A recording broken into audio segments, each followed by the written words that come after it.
A blessed day for everyone. I am Eliza Sendon, and bago ako mag-umpisa sa devotion ito, gusto ko lang i-share na itong araw na to ay napakahalaga dahil ito yung araw na gagawa ako nitong devotion. This is my first time doing this devotion.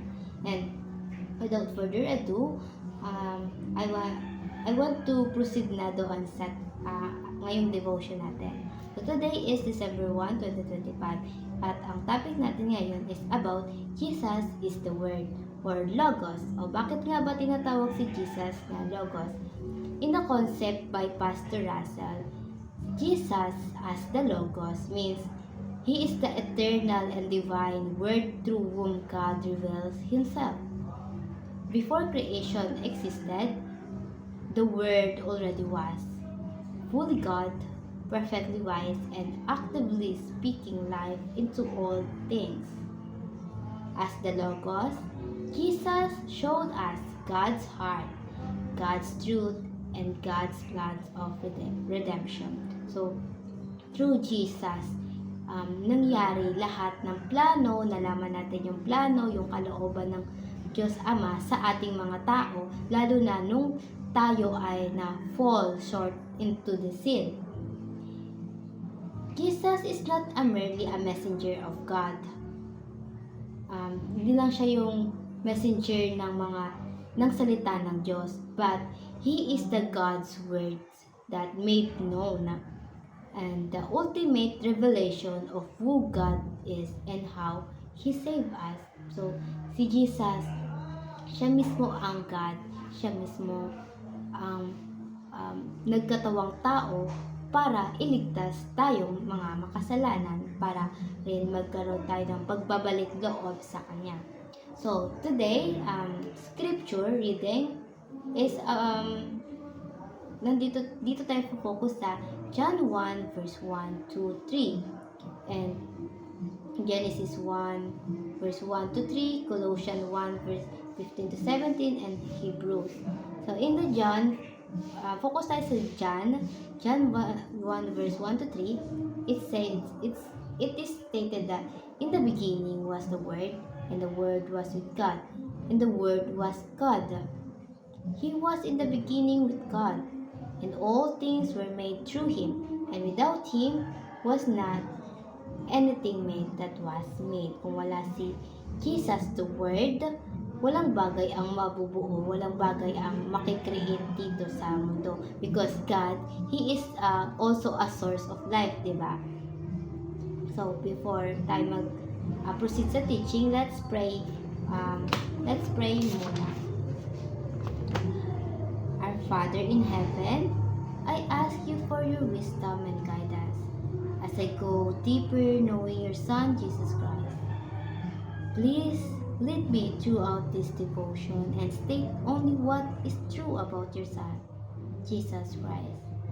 I pray all of this in the mighty name of Jesus. Amen.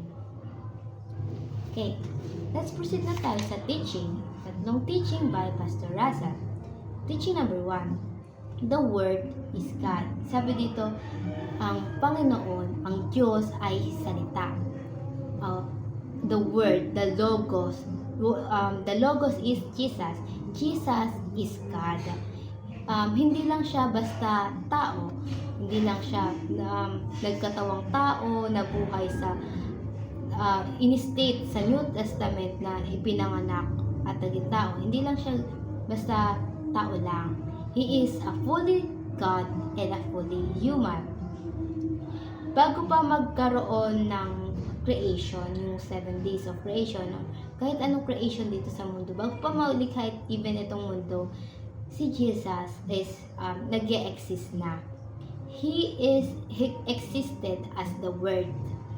He is not only existed nga doon sa New Testament, hindi lang siya doon lumabas or nagpakita ng sarili niya.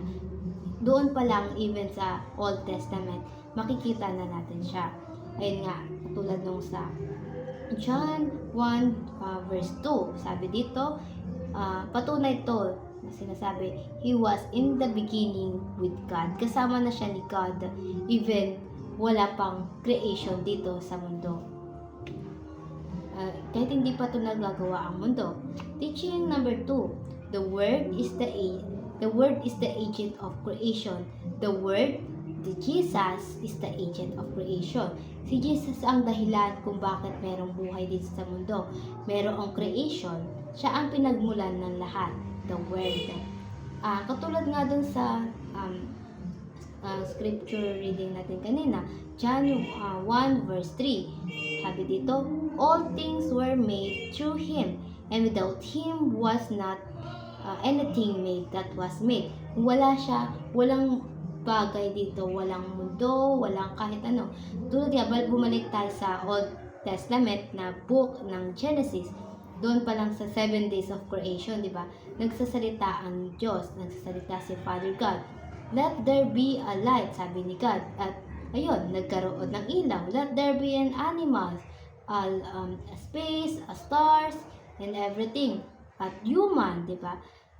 Doon pa lang sa word na-create na lahat ng may buhay. And that word is Jesus. So, doon naman tayo sa teaching number 3. The word become flesh. The Jesus become flesh. Nagkatawang tao siya. Doon nga sa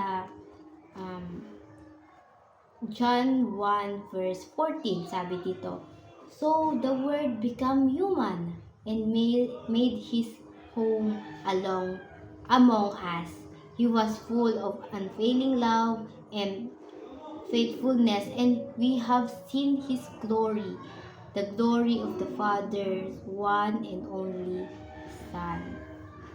So, nagkatawa ang tao si Jesus para maranasan natin siya. Hindi na siya basta salita. Nagkatawang tao siya para maranasan natin, makasama natin, at tuluyan tayong maniwala sa Kanya. And for the application, application number 1, grow in your relationship with Jesus. Paano ba yun?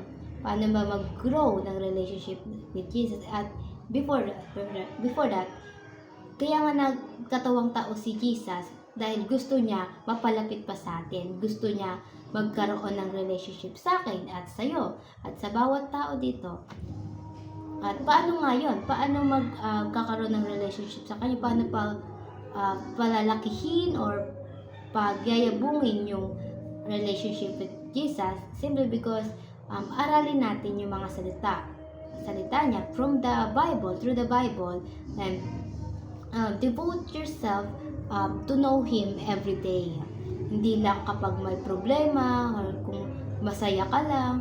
Every day, in every season of your life, in every situation, devote yourself to know God more. And second application is fellowship with Jesus.